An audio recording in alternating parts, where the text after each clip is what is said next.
Hello there. This is a quick video about Timbrens. Let's start with an unboxing, and then if I can install them on my truck myself, then you'll see me doing that. Otherwise the shop will do it. And then I'll go over some information about Timbrens and why they're a good idea.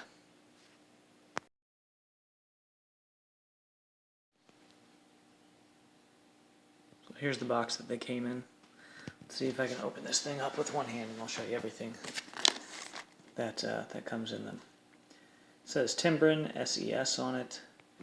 That's a picture of a Timbren.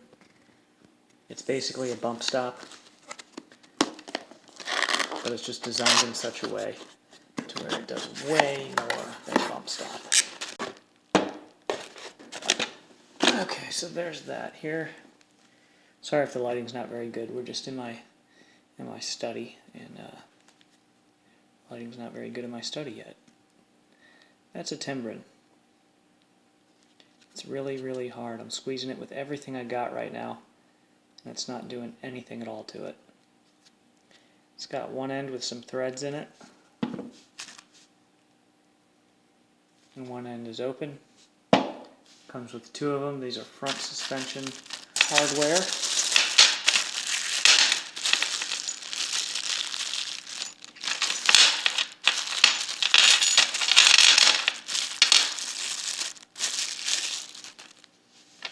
Okay, so we've got a couple of bolts here. We've got ourselves a couple of lock washers.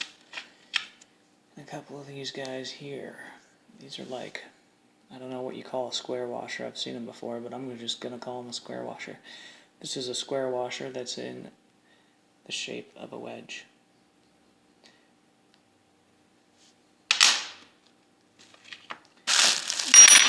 Here we've got a couple of gigantic washers.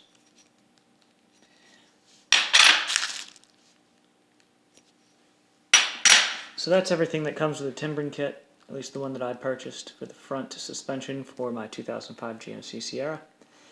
And it's a 2500 HD.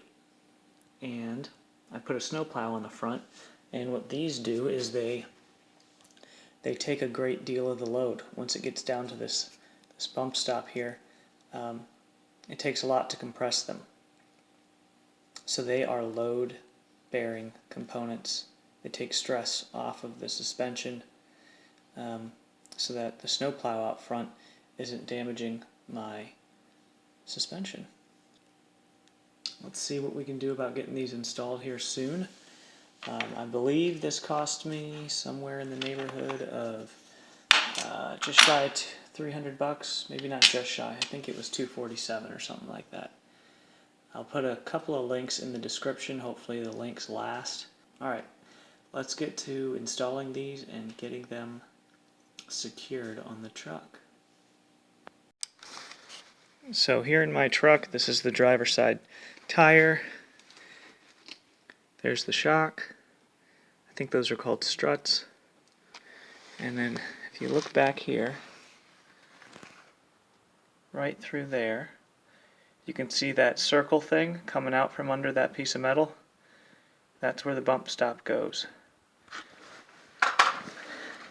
It bolts through right there, and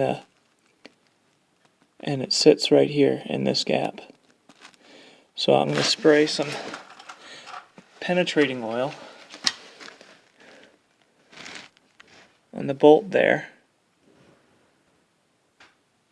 and on the bolt that's underneath on both sides.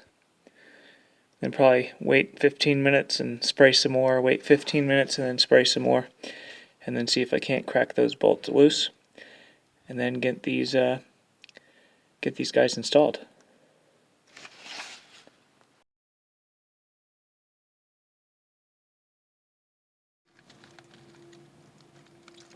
It has been a few days since the last recordings. I tried to get this bolt out of there and just couldn't. So I brought it up to the mechanic. He got the bolt off, and he was also kind enough to install this here, which I would have been happy to do myself.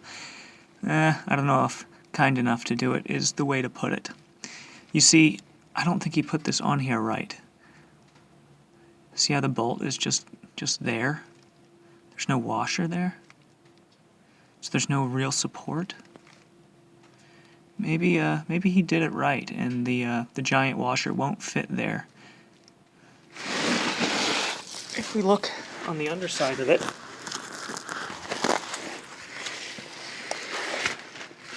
looking on the other underside of it, it's not focused very well, is it? You can see the giant washer on top of the Timbren, and you can see the wedge washer in there as well. And the Timbren has a thread in it that just threads those two right together like that. And now that I'm looking at it, I'm guessing that washer is going to be too big for the space on top. And I don't think there's much pressure coming from the top. I think most of the pressure is coming from the bottom.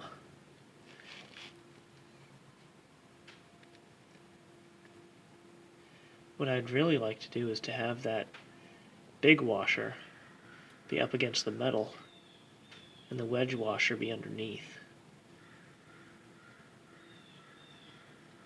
Either way, I'm about to jack up the truck and do some fiddling and see how we go with it. But either way, that's the process, that's how it works. And now this guy is installed, resting right where he's supposed to rest there. And he's going to be support for my front end while there's a snowplow there, while I'm ensuring that people have access to and from the roadways during snowstorms, which nowadays it doesn't seem like it because of all the help.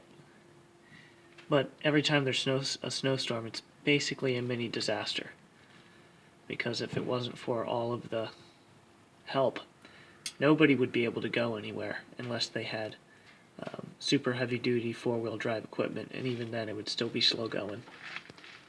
Hope this video has been helpful to y'all. If it has, give me a song and a prayer. Ask that the Father bless me and prosper me. That He put His judgment on me. Shows me where I'm doing right and where I'm doing wrong. Encourages my right and chastens my wrong. I pray the Father does the same for you, that together we're moving closer and closer to living in His kingdom. Amen.